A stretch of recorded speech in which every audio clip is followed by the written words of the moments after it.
இனிய வணக்கங்கள். எல்லாரும் எப்படி இருக்கிறீங்க? நான் ஏற்கனவே வத்து கேவில் ராமர் கேவை பற்றி ஒரு மிக டீட்டெயில்டாக ஒரு வீடியோ போட்டிருந்தான். அந்த வீடியோவில் விடுபட்ட விஷயங்கள் தொடர்ச்சியாக நாங்கள் இங்கே பார்க்குறோம்.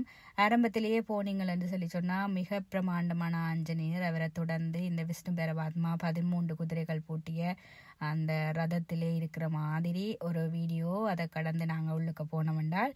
இந்த குகைக்குள்ளே அந்த ராமருடைய காவியம் ராமாயணத்தை அழகாக சிற்பங்களாக செதுக்கியிருக்கிறார்கள். அதை விட மிக முக்கியமாக இன்னும் மேலே ஒரு 25 மீட்டர் தூரம் உயரத்துக்கு நாங்கள் போனோம்டா இந்த சுயம்பு லிங்கத்தை நாங்கள் பார்க்கக்கூடிய மாதிரி இருக்கும்.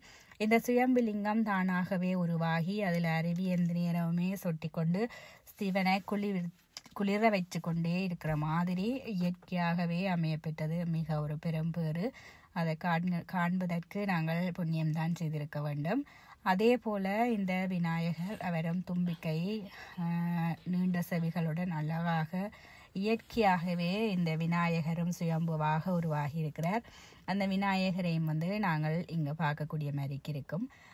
நீங்கள் சந்தர்ப்பம் கிடைக்கும் போது இந்த பத்து கேவில் ராமர் கேவை நீங்கள் பார்க்க சந்தர்ப்பம் கிடைச்சா இந்த அற்புதமான இந்த இருவரையும் சுயம்பு லிங்கத்தையும் சுயம்பு விநாயகரையும் கண்டிப்பாக பாருங்க.